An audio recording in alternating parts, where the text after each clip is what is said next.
या इस पानी में हमने शुगर मिला दिया, तो क्या ये प्योर कहलाएगा? नो, क्योंकि दो चीजें आपस में मिल गई, तो इसलिए प्योर नहीं होगा। जैसे अगर आपसे पूछा जाए कि मिल्क जो होता है, मिल्क प्योर होगा कि नहीं होगा, मैं पूछूंगा तो अब जैसी क्लास है, मुझे तो नहीं लगता कोई बच्चा रिस्पॉन्स करेगा, क्योंकि मैं बहुत अच्छा, तो जब मैं कुछ पूछूं बेटा तो रिस्पॉन्स किया करो, तब पढ़ाने में अच्छा लगेगा, तब आपको भी समझ में आएगा और आप मुझे भी लगेगा कि आप पार्टिसिपेट कर रहे हो। मिल्क में बेटा, मिल्क के साथ फैट भी होता है, प्रोटीन भी होता है, वाटर भी होता है, सारी चीजें होती हैं, तो उसको हम प्योर नहीं कहते हैं। तो प्योर और इम्प्योर का डेफिनेशन करने से पहले पिछले चैप्टर में हमने मैटर को पढ़ा था। मैटर को मैंने बताया था कि there are mainly three phases होते, तो कुल 5 फेज हैं जिसको मैंने पढ़ाया था, solid, liquid, gas, plasma and BC. तो फिजिकल क्लासिफिकेशन के बेस पे हमने पढ़ा था। अब हम यहाँ स्टार्ट करेंगे मैटर का क्लासिफिकेशन करेंगे बच्चों on the basis of the chemical classification. Chemical classification के हिसाब से हम मैटर को कितने पार्ट में डिवाइड करेंगे, तो वहां से हम आपको बताएंगे कि matter can be classified on the basis of the chemical classification. तो उसके हिसाब से मैटर को हम प्योर इम्प्योर में क्लासिफाई कर सकते हैं। ठीक है, तो चलिए स्टार्ट करते हैं कि अगर हम मैटर को क्या करते हैं, केमिकल क्लासिफिकेशन के हिसाब से अगर हम इसको क्लासिफाई करें तो कैसे क्लासिफाई कर सकते हैं। देखो, अगर मैं, चलो इसी में लिखता हूं, छोटा छोटा लिखूंगा। मान लो हमने यहां स्टार्ट किया बच्चा मैटर। मैटर मैटर को अगर हम क्लासिफाई करेंगे, ये क्लासिफाई हमने किया, इसको हम कहते हैं, अगर हम मैटर को क्लासिफाई करें किसके बेस पे बच्चों? Chemical classification. क्योंकि मैं बार बार बता रहा हूं, क्लास में समझने की कोशिश करो, लास्ट क्लास में भी हमने मैटर पढ़ा, यहाँ भी मैटर पढ़ रहे हैं, लेकिन लास्ट क्लास में जो हमने मैटर पढ़ा वो क्या था बच्चा? फिजिकल क्लासिफिकेशन था। लेकिन अगर हम यहाँ बात कर रहे हैं, यहाँ जो हम बात कर रहे हैं वो बात करेंगे केमिकल क्लासिफिकेशन। तो केमिकल क्लासिफिकेशन के हिसाब से matter can be classified into 2 types. सबसे पहले बोलेंगे प्योर और दूसरा बोलेंगे इम्प्योर। तो प्योर और इम्प्योर, इम्प्योर क्या? प्योर सब्सटेंसेज, प्योर सब्सटेंसेज, और दूसरा हो गया इम्प्योर सब्सटेंसेज। ठीक है, अब इस प्योर और इम्प्योर को भी हम नीचे चलेंगे दूसरे पार्ट में। Pure substances can be classified again into 2 types, और पहले को बोलते हैं एलिमेंट्स और दूसरे को बोलते हैं कंपाउंड्स। ठीक है, इम्प्योर सब्सटेंस को अगर हम क्लासिफाई करें तो this can be classified homogeneous,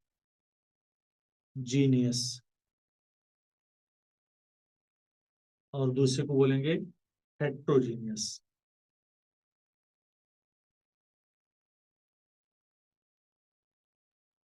ठीक है, होमोजीनियस और हेट्रोजीनियस। अब हम बात करेंगे, फिर एलिमेंट की बात करेंगे, तो एलिमेंट को हम क्लासिफाई कर सकते हैं किसमें? एलिमेंट को फिर हम क्लासिफाई करेंगे, ये होता है बच्चों मेटल्स, फिर दूसरा हो जाता है नॉन मेटल्स, और तीसरा होता है मेटलॉइड्स।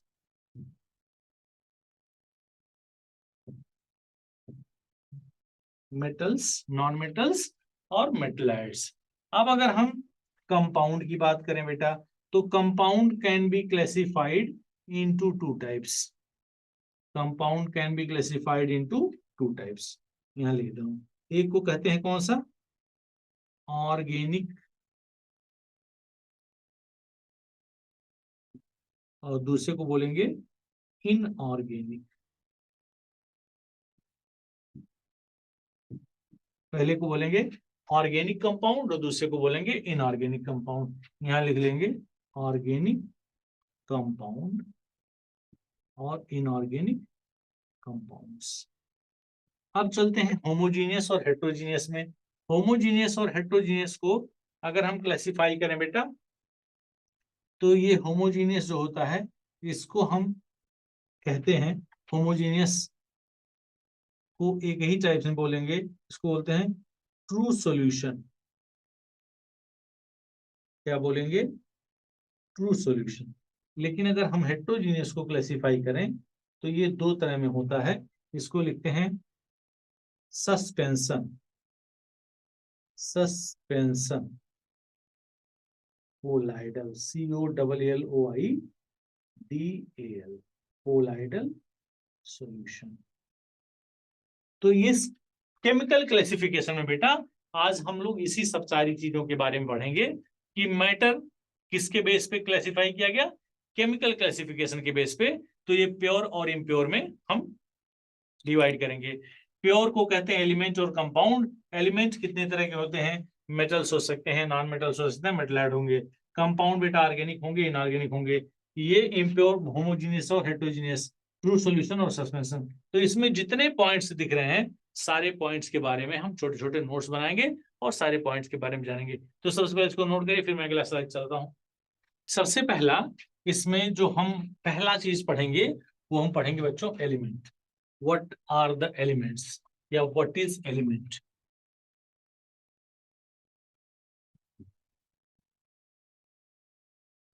Elements, देखो एलिमेंट्स क्या होता है। अगर हम डेफिनेशन की बात करें तो कह सकते हैं it is the purest form of a substance which cannot be split up to into simpler substances।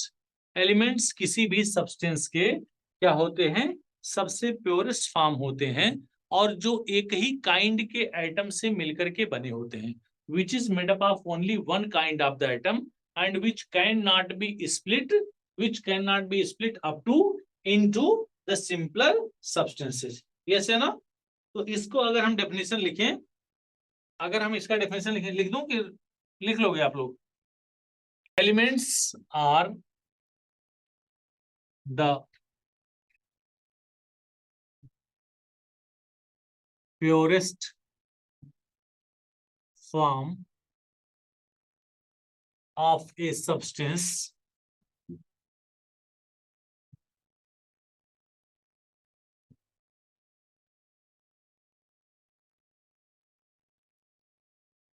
which are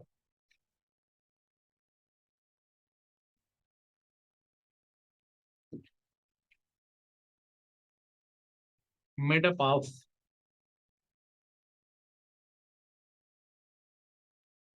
same kind of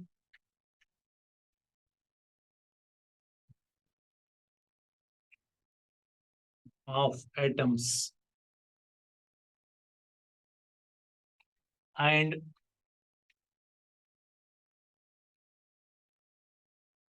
which cannot be split up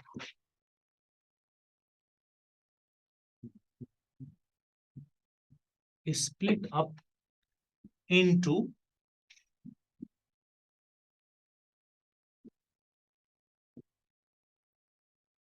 simpler form। I hope it is complete definition. Elements are the purest form of a substance which are made up of same kind of atoms and which cannot be split up into simpler form। इसको तोड़ा नहीं जा सकता, इसको तोड़ करके और छोटे फॉर्म में हम नहीं कर सकते, इसी को एलिमेंट्स कहते हैं।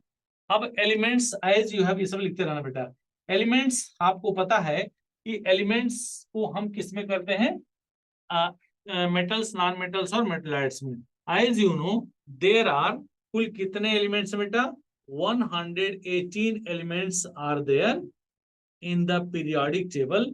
Out of this 118 elements, 94 are naturally occurring,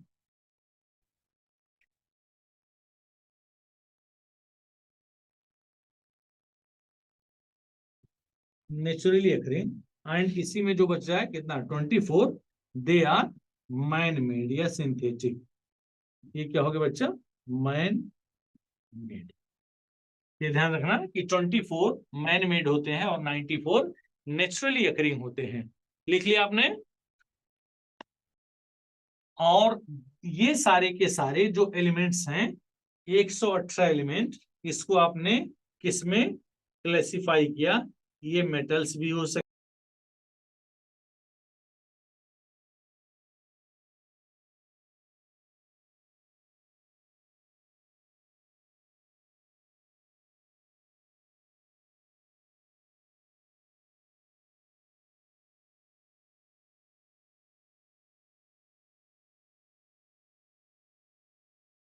metals. हाँ, गुड। इसमें आपने देखा मेटल्स, आपने चूंकि ये चैप्टर पढ़ा हुआ है तो इसलिए मैं बहुत ज्यादा, सॉरी, ये मेटल्स और नॉन मेटल्स टॉपिक पढ़ा हुआ है तो मैं बहुत ज्यादा इस पे नहीं टाइम लगाऊंगा। लेकिन आपको अगर देखना है तो मेटल्स कुल कितने होते हैं बेटा, नॉन मेटल्स कितने होते हैं, मेटलाइट्स कितने होते हैं। तो आउट ऑफ दिस वन 94 हमने देखा क्या नेचुरली अकरिंग थे, तो उस 94 में सम ऑफ देम आर क्या 70 के आसपास मेटल होते हैं और 22 क्या होते हैं, नॉन मेटल्स होते हैं। ठीक है, तो मेटल्स में जो कैरेक्टरिस्टिक्स होती है आपको पता है कि मेटल्स का characteristics they are malleable, heat and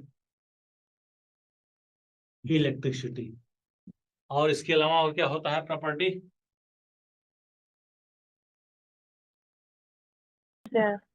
high tensile strength. हाँ बता दो, वो तो केमिकल प्रॉपर्टी होगी बेटा। हाई टेंसाइल स्ट्रेंथ होती है इनकी। ठीक है, और हाई मेल्टिंग पॉइंट और बॉइलिंग पॉइंट होता है। High melting point and boiling point होते हैं। ठीक है, तो मैं सबसे बात बताऊंगा कि मेलेबल और डक्टाइल।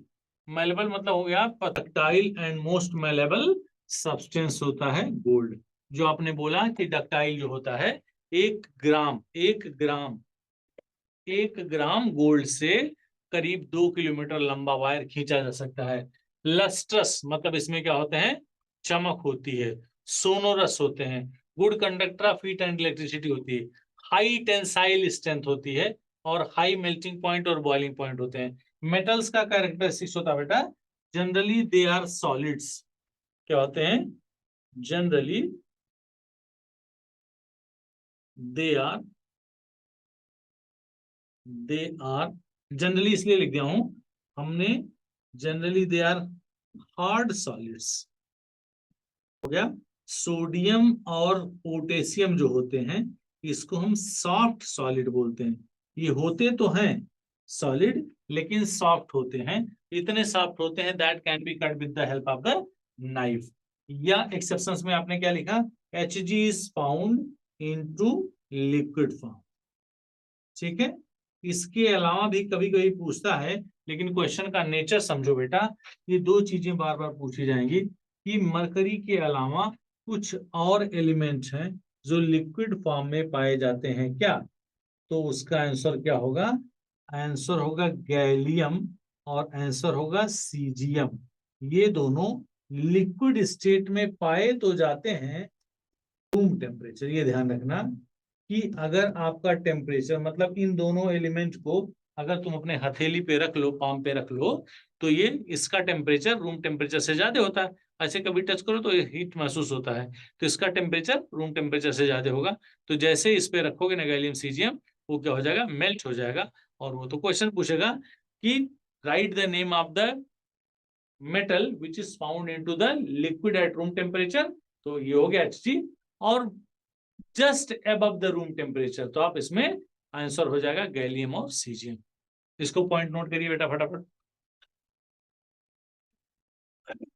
इसी में मेटल्स की जगह पे हमने यहां क्या करना है, नॉन मेटल्स कर दें। अब अगर हम इसका डेफिनेशन यहां लिखें कि नॉन मेटल्स में क्या कैरेक्टरिस्टिक्स होता है, तो ये सब सारी चीजें नॉन लग जाती हैं। नॉन मतलब खाने वाला नॉन नहीं बेटा, नॉन मेलेबल होगा, नॉन डक्टाइल होगा, नॉन लस्ट्रस होगा, नॉन सोनोरस होगा, और सेमी कंडक्टर्स हो सकते हैं, यानी गुड कंडक्टर नहीं होते हैं, बैड कंडक्टर होते हैं। Heat and electricity, high tensile strength नहीं होती है, और इनका बॉइलिंग पॉइंट और मेल्टिंग पॉइंट हाई नहीं होता है।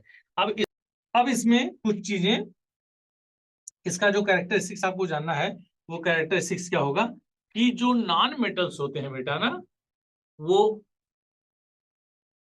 नॉन मेटल्स जो होते हैं, ये सॉलिड में भी होते हैं, ये लिक्विड में भी होते हैं, और ये गैसेस भी होते हैं। कौन कौन से किस फॉर्म में होते हैं बेटा? अगर हम सॉलिड की बात करें तो सॉलिड जो होते हैं ये सॉफ्ट सॉलिड होते हैं। अगर जो सॉलिड होते भी हैं वो सॉफ्ट होते हैं। और इस कैटेगरी में अगर हम देखें तो इसमें जैसे अगर सॉफ्ट सॉलिड, फास्फोरस हो गया, सल्फर हो गया, कार्बन हो गया, ये सारे के सारे सॉलिड फॉर्म में पाए जाते हैं, लेकिन ये सॉफ्ट होते हैं। अगर हम लिक्विड की बात करें बेटा तो इसका नाम लिखेंगे ब्रोमीन। ये क्या हो गया? सॉफ्ट सॉलिड होते हैं, ये ब्रोमीन हो गया। और गैस में बहुत सारे होंगे, जैसे क्लोरीन, है ना, ऑक्सीजन, या इनर्ट गैसें, ये सारी की सारी जो सारे के सारे जो एलिमेंट होते हैं वो गैसियस फॉर्म में पाए जाते हैं। इसमें मैं आपको एक्सेप्शंस बताऊंगा जो नॉन मेटल्स में जानना है। एक्सेप्शंस में क्या यहाँ लिखेंगे? अगर यहाँ लिखें एक्सेप्शंस, एक्सेप्शंस, मैं सारे पॉइंट लिखूंगा। आपने कहा कि ये नॉन लस्ट्रस होते हैं, लेकिन एक ऐसा एलिमेंट होता है लस्ट्रस होता है। फिर हम ग्रेफाइट की बात करेंगे। आपने बोला कि जो नॉन मेटल्स होते हैं वो नॉन कंडक्टर होते हैं, लेकिन ग्रेफाइट जो होता है वो कंडक्टर होता है।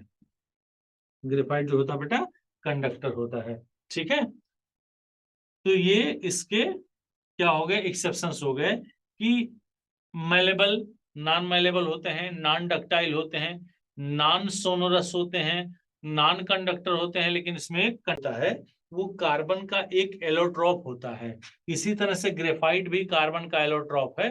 तो यहाँ हार्ड और सॉफ्ट की बात नहीं हो रही बेटा। डायमंड तो इतना हार्ड है कि diamond is the hardest substance known.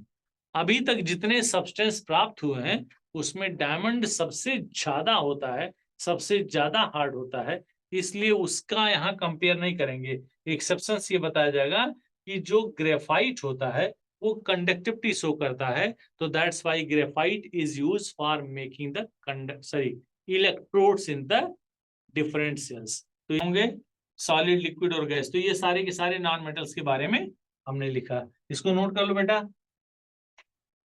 इसके बाद हम बात करते हैं कि मेटलाइट्स किसे कहते हैं। मेटलाइट्स या सेमी मेटल कहेंगे, क्या और क्या बोलते हैं? क्या बोला हूं मैं? मेटल्स। और इसमें कुछ बच्चे दिखाई दे रहे हैं कि नहीं दिखाई दे रहे हैं? अब अगर हम मेटलाइट्स की बात करें तो मेटलाइट्स में ऐसे एलिमेंट जो कुछ मेटल की प्रॉपर्टी शो करते हैं और कुछ नॉन मेटल्स की प्रॉपर्टी शो करते हैं होता है। जैसे सिलिकॉन होता है, जैसे जर्मेनियम होता है, ये सारे के सारे क्या होंगे? ये मेटलाइड की कैरेक्टरिस्टिक्स देते हैं। इसे हम सेमी मेटल्स कहते हैं। मतलब ये कभी कभी मेटल की तरह बिहेव करते हैं, कभी कभी नॉन मेटल की तरह बिहेव करते हैं। इसलिए मतलब सम ऑफ द कैरेक्टरिस्टिक्स, जैसे मेटल्स जो होते हैं वो गुड कंडक्टर होते हैं, जो नॉन मेटल्स होते हैं वो बैड कंडक्टर होते हैं, लेकिन जो मेटलाइड होते हैं वो नीदर गुड कंडक्टिविटी शो करते हैं नॉर बैड कंडक्टिविटी शो करते हैं। तो दोनों के बीच में यानी कि सेमी कंडक्टिविटी शो करते हैं। Metals good conductor, non metals bad conductor, लेकिन जो मेटलाइट्स होते हैं वो सेमी कंडक्टर की तरह क्या करते हैं? बिहेव करते हैं। इसलिए इनको हम मेटलाइट्स के नाम से जानते हैं। ठीक है बच्चा। अब इस मेटलाइट्स के बाद हम क्या पढ़ेंगे? अगला जो टॉपिक आया था उस टॉपिक को हम बात करेंगे कंपाउंड्स।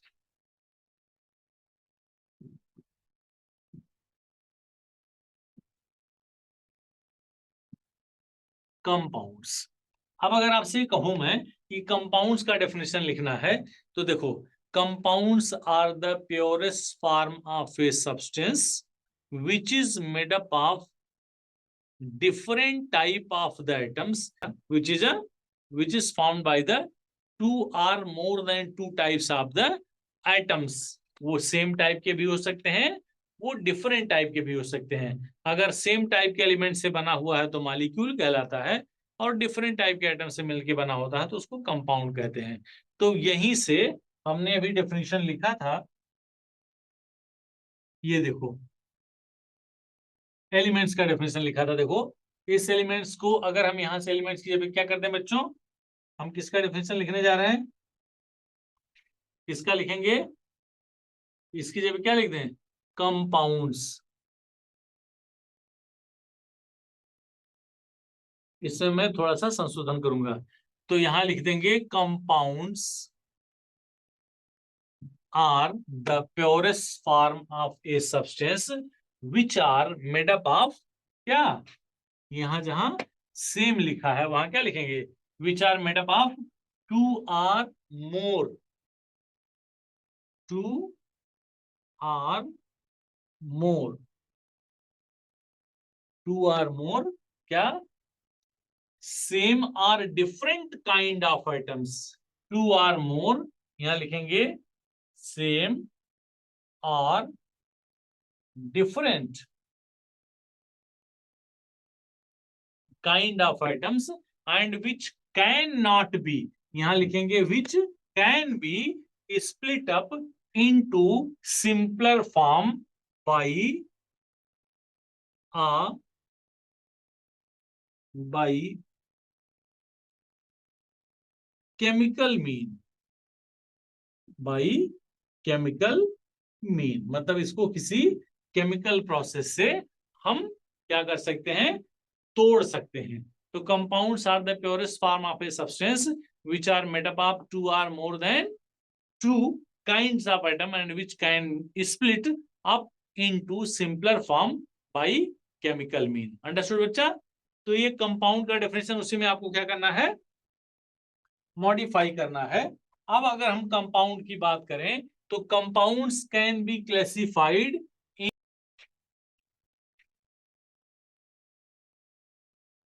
टाइप्स। एक को बोलते हैं बेटा organic compounds,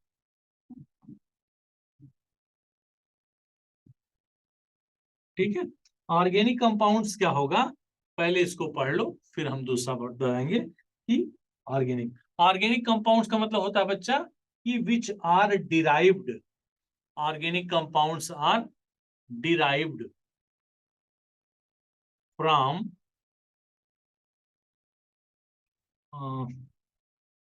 animals and plants, from animals and plants, ठीक है। एनिमल्स और प्लांट से डिराइव किए जाते हैं, और इसकी एक खासियत और होती है, क्या होती है, carbon containing, carbon containing compounds, इसको हम कार्बन कंटेनिंग कंपाउंड्स भी बोलते हैं, ठीक है बेटा। कार्बन कंटेनिंग कंपाउंड्स भी बोलते हैं, क्यों बोलेंगे, क्योंकि इसमें कार्बन होता है। ऑर्गेनिक को हम हिंदी में कार्बनिक बोलते हैं, ऑर्गेनिक कंपाउंड्स को कार्बनिक कंपाउंड्स बोलते हैं। कार्बनिक मतलब जिसमें कार्बन होता हो, जिसमें कार्बन होता हो। तो अब यहां हम इसके बहुत सारे एग्जाम्पल्स लिखने की कोशिश करेंगे। वो एग्जाम्पल्स क्या क्या होंगे, देखिए, जैसे मान लीजिए हमने लिखा एसिटिक एसिड, ठीक। अब इसका मैं फार्मूला लिखूंगा, एसिटिक एसिड का फार्मूला इसमें कार्बन है, और एसिटिक एसिड कहां से मिला बेटा, विनेगर में पाया जाता है। फॉर्मिक एसिड, ये कहां मिलता है,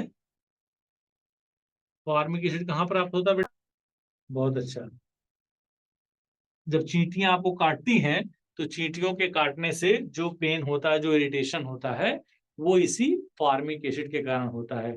इसके अलावा बच्चों citric acid, citric acid, acid, इमली खाते हो ना, ऑक्जेलिक एसिड में मिलता है। और क्या होता है, और क्या याद आ रहा था, tartaric acid, oxalic acid, malic acid हो गया, मेनी मोर आर देयर, ऐसे भी।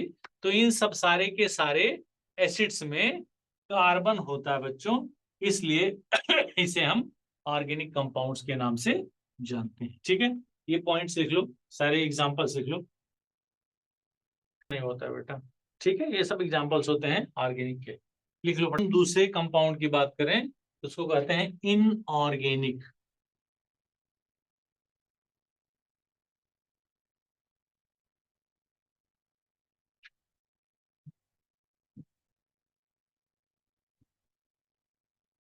derived from minerals and rocks। ठीक है, ये रॉक्स और मिनरल से प्राप्त होते हैं। और इसमें और क्या होता है, इसको कहते हैं नॉन कार्बन कंटेनिंग। देखो ध्यान से, नॉन कार्बन कंटेनिंग। अब जो हमने लिखा ना, non carbon containing except, except CO, CO2। देखो इसमें दोनों में कार्बन है, लेकिन ये ऑर्गेनिक कंपाउंड की कैटेगरी में नहीं आता है। Na2CO3 इसमें भी है, NaHCO3 एक्सेट्रा। इन सब में क्या है बेटा, कार्बन है, लेकिन इसमें भी कार्बन, इसमें भी कार्बन, इसमें भी कार्बन, इसमें भी कार्बन। बट कार्बन होते हुए भी ये ऑर्गेनिक कंपाउंड्स नहीं है। ये कुछ है जैसे कार्बोनेट्स और bicarbonates of the metals, carbon dioxide and carbon monoxides, they are said to be the inorganic compounds. अब इसमें कौन कौन से एग्जाम्पल्स हम लिखते हैं इनके अलावा, एग्जाम्पल्स क्या होंगे बेटा, एग्जाम्पल्स हो सकते हैं HCl होता है, H2SO4 होता है ना, और H2O होता है, many more are there, CaCO3 होता है, एक्सेट्रा। बहुत सारे कंपाउंड होते हैं जिसमें क्या होता है, जिसमें क्या होता है, जो डिराइव्ड कहाँ से होते हैं, मिनरल्स और रॉक से होते हैं। कुछ ऐसे कार्बन के कंपाउंड्स होते हैं जिसमें कार्बन तो होता है लेकिन वो इनऑर्गेनिक कहलाता है। बिकॉज आपसे पूछा जाएगा ऐसा क्यों, ये कार्बन, ये कार्बन, ये कार्बन, ये कार्बन और ये कार्बन। एक्चुअल में होता है, कार्बन की वैलेंसी होती बच्चों 4, तो कार्बन की वो चारों वैलेंसी अगर हम हाइड्रोजन या हाइड्रोजन एटम को डिस्प्लेस करके किसी दूसरे एटम से अगर हम डिस्प्लेस करके उसके साथ कोई और एलिमेंट जोड़ते हैं, तब वो कार्बन की वैलेंसी कंप्लीट करते हैं, then they are said to be the organic compounds, otherwise they are said to be the inorganic compounds. तो इसको नोट कर लो बच्चों। अब अगर हम कंपाउंड्स और अब हम बात करेंगे मिक्सचर्स किसे कहते हैं।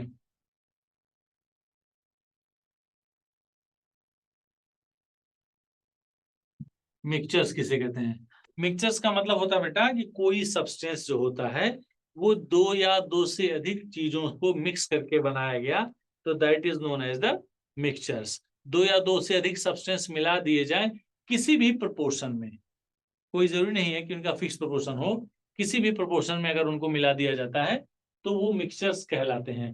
तो कह सकते हैं कि मिक्सचर्स आर द सब्सटेंसेज। अगर हम इसकी बात करें तो मिक्सचर कंटेन्स 2 और more than 2 substances in any proportion. हम ये कहेंगे कि they contain, they contain 2 or more substances,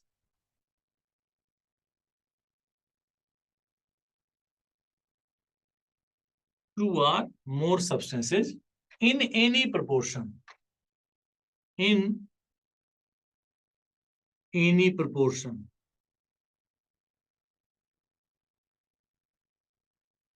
they contain two or more substances in any proportion by क्या मास। तो ये मिक्सचर्स कहलाते हैं। देखें ध्यान से बेटा कि जब हम कोई मिक्सचर बनाते हैं तो मिक्सचर में क्या हो सकता है, दे कैन बी, यहां पे लिखेंगे they can be separated by physical mean, they can be separated by physical, है ना, किसी भी फिजिकल मीन से हम इसको क्या कर सकते हैं, सेपरेट कर सकते हैं। जैसे मान लो आपने ये पानी ले लिया, इस पानी में अगर आपने सॉल्ट मिला दिया, सॉल्ट मिलाने के बाद ये क्या हो गया, एक सॉल्यूशन बन गया। अब ये सॉल्यूशन क्या हो सकता है, मिक्सचर है। अब ये बात आगे चलेंगे कि मिक्सचर्स क्या होंगे, किस कैटेगरी का होगा, होमोजीनियस होगा कि हेटेरोजीनियस होगा, that we will discuss letter.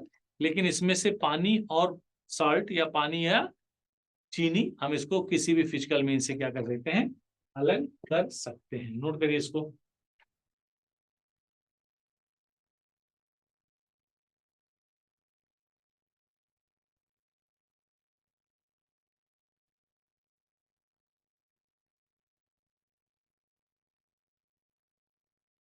लिख लिया बेटा।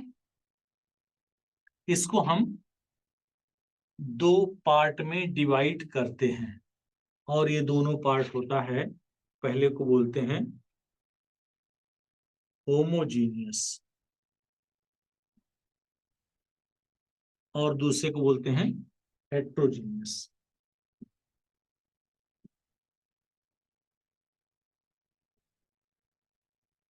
एक होता होमोजीनियस और दूसरा होता heterogeneous.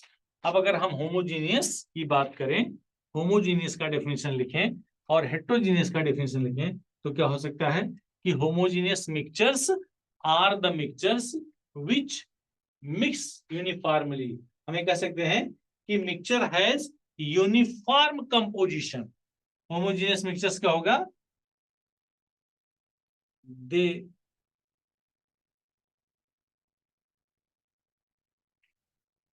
Are mixed uniformly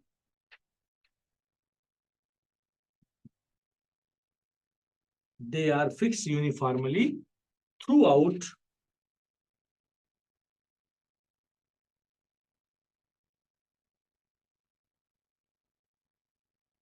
its mass।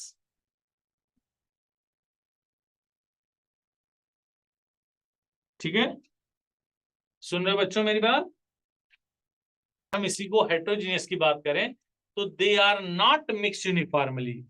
जैसे मान लो होमोजीनियस का मतलब हो गया, सपोज कर लो कि होमोजीनियस इन द सेंस ऐसे समझो, इस पानी में आपने अगर साल्ट मिला दिया और साल्ट मिलाने के बाद आपने इसको मिक्स कर दिया, तो मिक्स करने के बाद बेटा you can not see the component of salt या can not see the component of the water with your naked eyes. आप अपनी नंगी आंखों से इसमें जो सॉल्ट या इसमें जो शुगर मिलाया हुआ है उसको आप आसानी से पहचान नहीं पाओगे। उसी को कहते हैं they are mixed uniformly throughout its mass. चलो एक एग्जांपल और बताते हैं, होमोजीनियस और हेट्रोजीनियस।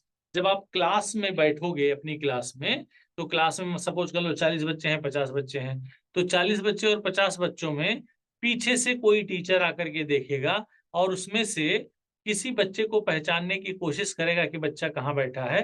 पीछे से अगर वो देख रहे हैं तो you all are mix uniformly, तो उसमें से उन बच्चे को पहचानना बड़ा टफ हो जाएगा। सामने से देखेंगे टीचर तब न जान पाएंगे कि the particular person is sitting there.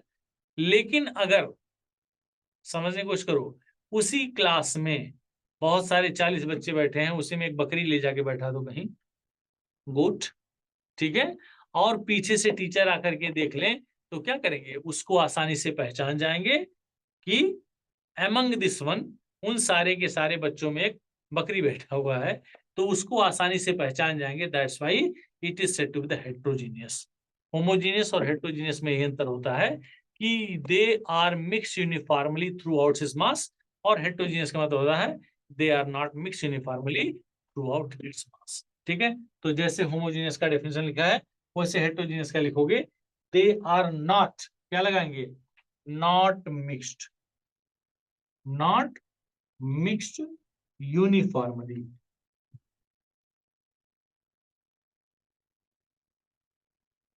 they are not mixed uniformly। लिख लो, दोनों को सेंटेंस कंप्लीट करो। देखो कि मिक्सचर और कंपाउंड को अगर हम डिफरेंशिएट करें तो कैसे इनका डिफरेंशिएशन होगा। यहां हम लिखते हैं मिक्सचर्स और यहां लिखते हैं कंपाउंड्स। दोनों में क्या 1 2 4 जो डिफरेंस होगा उसको जरा देखते हैं। कंपाउंड्स और मिक्सचर्स में क्या डिफरेंशिएशन हम कर सकते हैं। देखो बच्चा, मिक्सचर जो होता है, मिक्सचर का कोई फिक्स फार्मूला नहीं होता, लेकिन कंपाउंड का फार्मूला होता है। चलो एक एक पॉइंट मैं लिख रहा हूं, उसको ध्यान से देखेंगे। पहला क्या होगा, नॉट फिक्स्ड फार्मूला, और इसमें क्या लिखेंगे, फिक्स फार्मूला। होता है कि नहीं होता है, बोलते रहो, करेक्ट और नॉट। इसको हम सेपरेट कर सकते हैं, can be separated, can be separated by कौन सी मीन, फिजिकल मीन से, फिजिकल मीन। और यहां लिखेंगे ये किससे होगा, केमिकल मीन से, कैन बी सेपरेटेड बाई, किससे करेंगे बेटा, can be separated by chemical mean, chemical. और अगर हम बात करें नंबर 3 में, लिखते हैं नंबर 3 हम लिखेंगे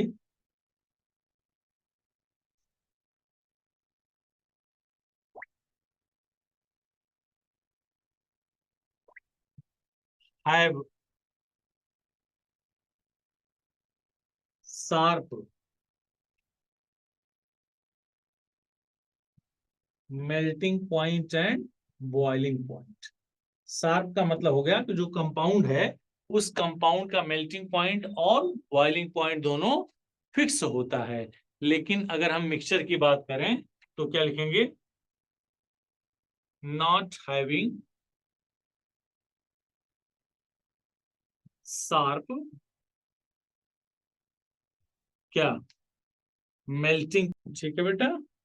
नंबर 4, अगर हम नंबर 4 की बात करें तो ये कह सकते हैं, नंबर 4 में हो सकता है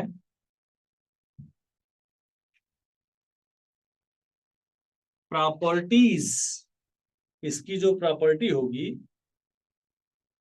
properties are same from constituent particles, constituent particles। Number 4 इसमें लिखेंगे बेटा, प्रॉपर्टीज आर डिफरेंट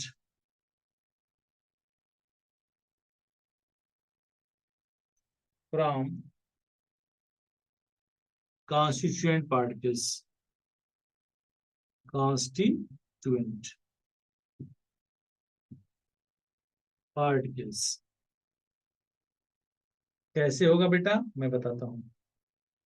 देखो एग्जांपल, अगर आपने मान लीजिए इसमें कोई एग्जांपल लिया, सपोज कर लिया आपने मिक्सचर बनाया, आपने ये वाटर ले लिया, इसी में थोड़ा सा सैंड मिला दिया, तो sand will not going to dissolve in it. तो सैंड को आप क्या करोगे, सैंड वाला सैंड की प्रॉपर्टी शो करेगा, पानी वाला पानी की प्रॉपर्टी शो करेगा। मतलब पानी को आप देखोगे तो बिल्कुल वाटर की तरह वो दिखेगा, वो उसकी प्रॉपर्टी वही होगी। और दूसरा जो आपने सैंड मिलाया, दोनों उसकी प्रॉपर्टी क्या करेगी, शो करेगी कॉन्स्टिट्यूएंट पार्टिकल्स में। लेकिन मैं यहाँ लिखने जा रहा हूँ, इसमें एग्जाम्पल अगर लिखूं बच्चों, तो मान लो आपने वाटर ले लिया, क्या ले लिया, वाटर ले लिया। और water is made up of, water किस फॉर्म में होता है, try to understand, water is found into the liquid state. और आपको पता है कि वाटर बना कैसे, बना है हाइड्रोजन, ऑक्सीजन और हाइड्रोजन दोनों गैस होता है, जबकि इन दोनों को मिलाने से क्या बन गया, वाटर बन गया, विच इज लिक्विड। तो liquid, this water is totally different from hydrogen and oxygen which are found into the gases state. तो ये पॉइंट्स हो गए, इन पॉइंट्स के बेस पे हम ये कह सकते हैं कि मिक्सचर और कंपाउंड दोनों क्या होते हैं, बिल्कुल अलग अलग तरह के होते हैं। एक और पॉइंट हमारे दिमाग में आ रहा था, हम इसको लिख सकते हैं, कहाँ लिखें, चलो इसको भी लिख लेना, let me right first. Point ये था बेटा कि जैसे मान लो अगर हम इसकी बात करते हैं मिक्सचर वाली, no heat taken or given. जब कोई मिक्सचर बनाते हैं तो ना तो हीट लिया जाता है ना तो हीट दिया जाता है। और इसमें क्या होता है, कौन सा पॉइंट था बच्चा, फिफ्थ पॉइंट था। और नंबर हम फिफ्थ पॉइंट यहां लिखेंगे, heat is evolved or taken. मतलब जो कंपाउंड बनता है तो या तो वो एक्सोथर्मिक प्रोसेस होता है, या तो एंडोथर्मिक प्रोसेस होता है। तो अगर हीट इवॉल्व हो रही है तो एक्सोथर्मिक, और हीट एब्जॉर्ब हो रही है तो that is known as the endothermic. तो ये 5 प्रॉपर्टी है, इन पांचों प्रॉपर्टी को लिखो बेटा। अंडरस्टूड। जो कोई भी पॉइंट ऐसा है which you are not going to getting easily, तो देन जस्ट। अब हम लोग क्या पढ़ेंगे, अब हमने पढ़ लिया कंपाउंड्स और मिक्सचर का क्या डिफरेंशिएशन। अब देखो बेटा, बहुत अच्छी चीज स्टार्ट होने वाली है, होमोजीनियस मिक्सचर और हेट्रोजीनियस मिक्सचर। होमोजीनियस मिक्सचर का डेफिनेशन और हेट्रोजीनियस मिक्सचर का डेफिनेशन, इन दोनों को, जो होमोजीनियस आपको पढ़ना है वो बहुत इंपॉर्टेंट पॉइंट है। तो लिखेंगे होमोजीनियस मिक्सचर्स। अब होमोजीनियस मिक्सचर्स क्या होते हैं, जैसे अगर हम सॉल्यूशन की बात करें तो वो इसी होमोजीनियस मिक्सचर्स की बात आती है। अब इसी कैटेगरी में हम पढ़ेंगे कि व्हाट आर द सॉल्यूशंस। क्या पढ़ेंगे बेटा, सॉल्यूशंस या सॉल्यूशन। सॉल्यूशंस क्या होते हैं, अगर हम सॉल्यूशन का डेफिनेशन लिखें तो कह सकते हैं solutions are the homogeneous mixtures which are made up of 2 or more than 2 substances which are mixed uniformly throughout its mass. Understood or not? मेरी बात समझ गए। होमोजेनियस मिक्सचर में हम डेफिनेशन पढ़ेंगे सॉल्यूशन का। बहुत इंपॉर्टेंट पॉइंट है, इसलिए ध्यान देना। सॉल्यूशन क्या होता है, सॉल्यूशन या it is the homogeneous mixture of 2 or more than 2 substances which are mixed uniformly throughout its mass। तो सबसे पहले डेफिनेशन लिखें, फिर हम इसके कैरेक्टरिस्टिक्स के बारे में पढ़ेंगे। ठीक है, लिखेंगे it is a homogeneous, it is a homogeneous mixture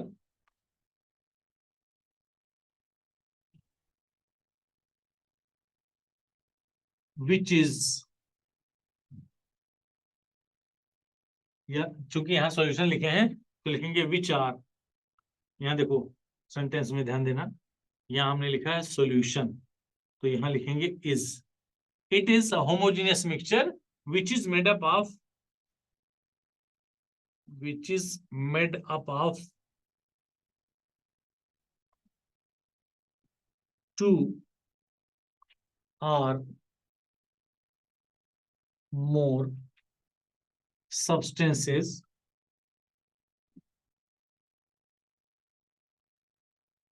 which is made up of 2 or more substances mixed uniformly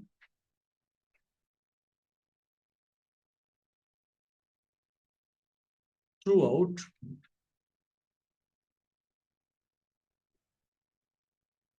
its mass. ये बच्चा हो गया क्या? होमोजीनियस. अब अगर हम इस सॉल्यूशन की बात करते हैं तो सॉल्यूशन जो होते हैं, सॉल्यूशन के दो कंपोनेंट होते हैं. ये मेरे साथ आप लिखते रहें या ध्यान से सुनते. ठीक है. सॉल्यूशन के दो कंपोनेंट्स होते हैं, मतलब solutions are of made up of two things. एक को कहते हैं बेटा सॉल्वेंट और दूसरे को बोलते हैं सॉल्यूट. ठीक है. सॉल्वेंट और सॉल्यूट को ध्यान से देखेंगे. सॉल्वेंट को क्या मानेंगे, सॉल्यूट को क्या मानेंगे? जब कभी भी किसी भी सॉल्यूशन की हम बात करते हैं तो सॉल्यूशन में जनरली ऐसे देखते हैं.